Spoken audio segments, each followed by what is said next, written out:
So good to be with you this morning. I want to spend a little time talking about calling, the idea of calling based on our gospel reading today, which is the story of Jesus calling Simon and then James and John to be his disciples. Because this is a true statement. Every Christian has a calling. It does not mean that every Christian has a calling to do this or to serve in the church in a priest capacity or something like that. But every Christian has a calling. God gives us unique gifts and abilities to serve him and others in a certain way. So we all have callings. You might not think about it that way, but everyone does, no matter where we are in our life. Sometimes calling is just a matter of something simple. I remember sitting down with an elderly parishioner at one time who has since passed away, and they were telling me about what they used to be able to do, but now they were physically limited and declining, and all they could do was pray. So they felt called to pray for people. Well, that was a calling at that particular season in their life. So calling kind of shifts and changes sometimes through seasons of life. I would say raising young children is a calling in and of its own, right? God calls us to raise our children.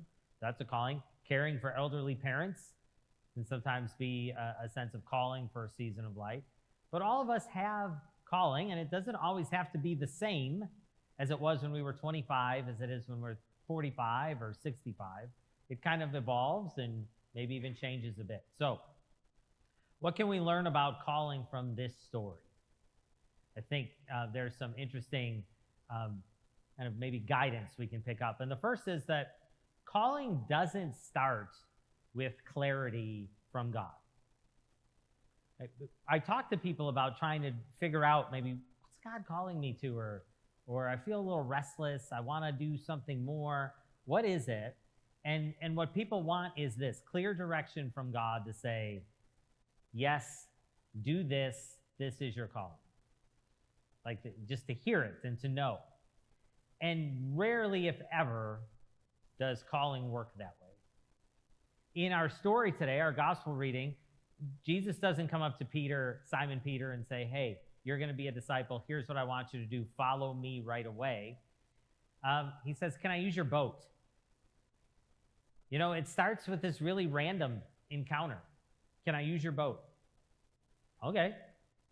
And it goes from there. Calling starts sometimes with just random encounters that God can work through. I remember in my life, right? I didn't just one day wake up and say, I want to be a priest.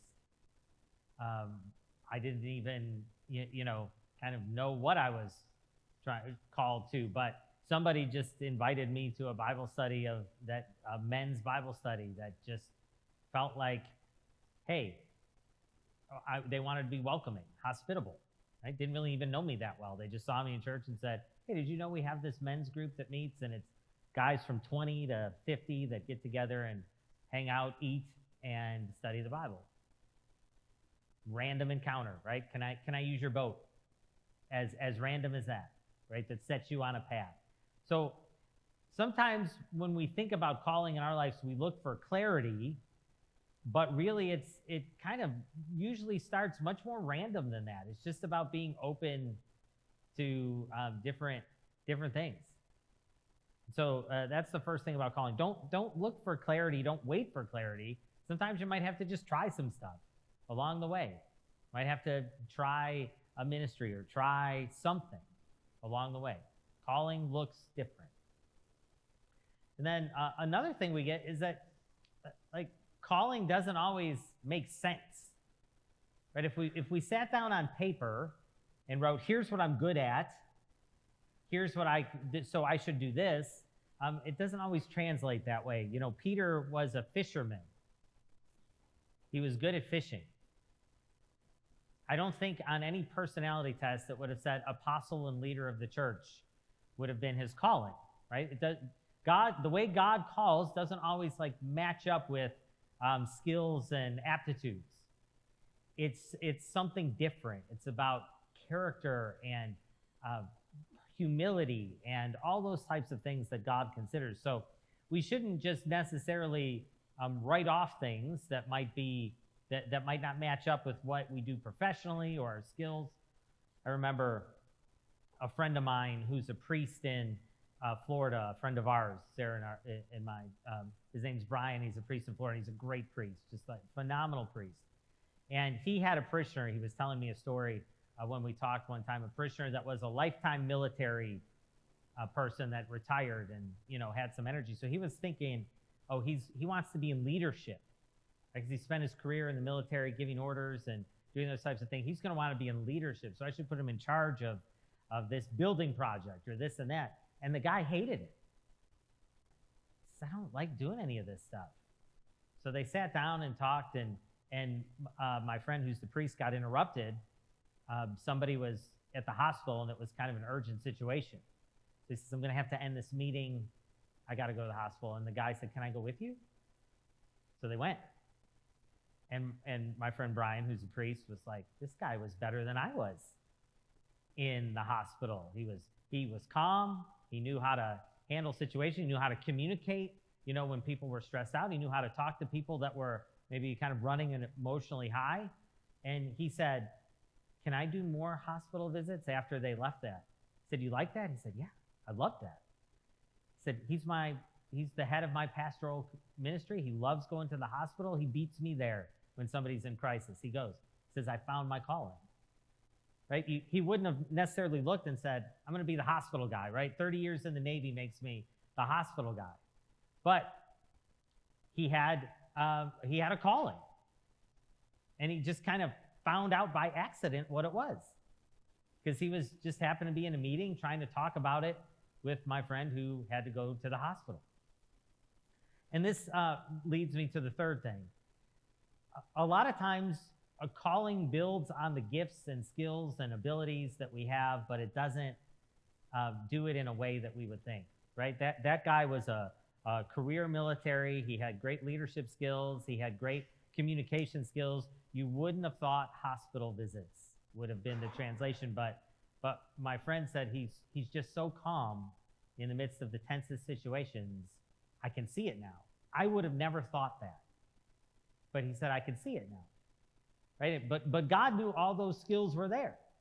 So you wonder what skills about being an expert fisherman does Peter have that translate, into his leadership, into his ability to relate to people, into his ability to notice things, observe, kind of his patience, his perseverance, the types of qualities he would need to lead the church.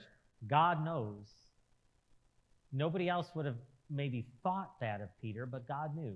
And so the point is, if you're in a place in your life where you're thinking about calling or rethinking about calling, right? Because there's times when people rethink about calling, usually when kids leave the house or when they retire, when there's been a change in life, we rethink about calling.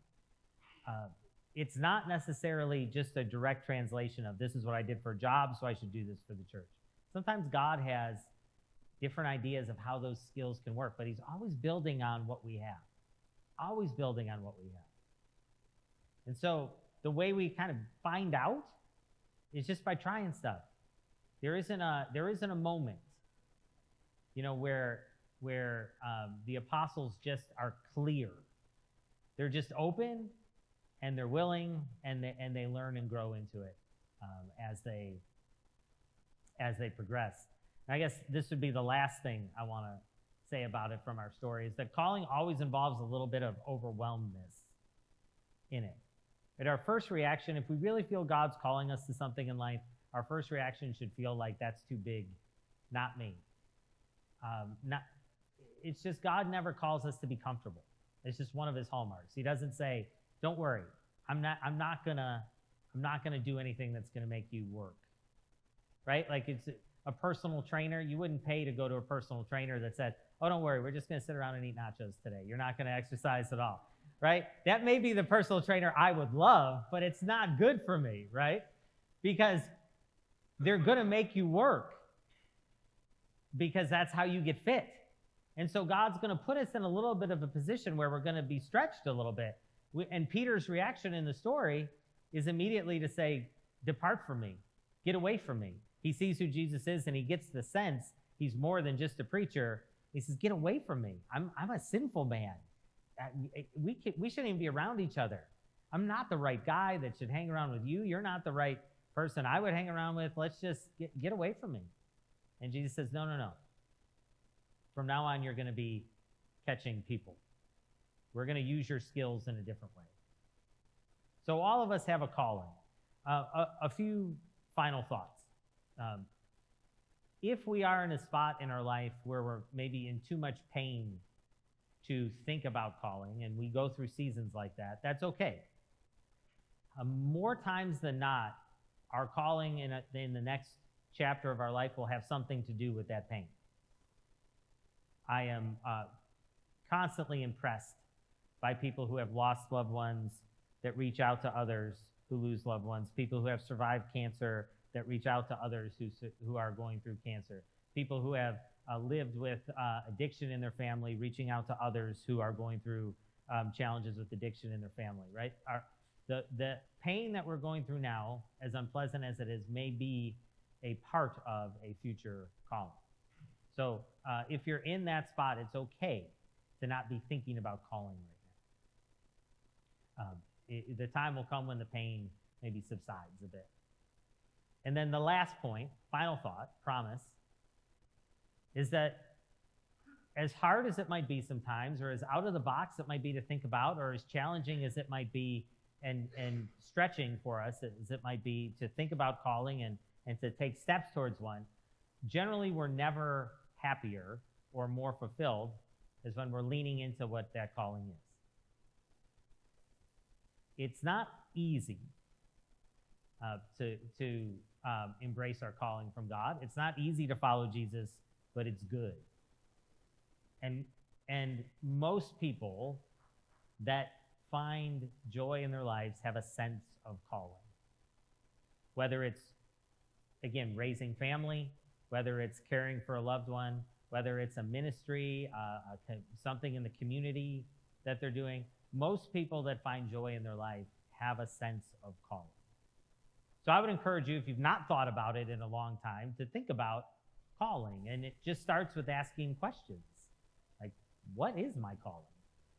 What is my calling? And it's okay if it's not clear. It's okay if some things come in your mind that just seem like, me doing that? You got the wrong person. Right? So all those things are what the apostles went through. But I will say this, there's a joy and a peace that comes from embracing calling. So if you're someone that's looking for that joy and looking for that peace, I would encourage you to think about and pray about this idea of calling even more. In the name of God, Father, Son, and Holy Spirit. Amen.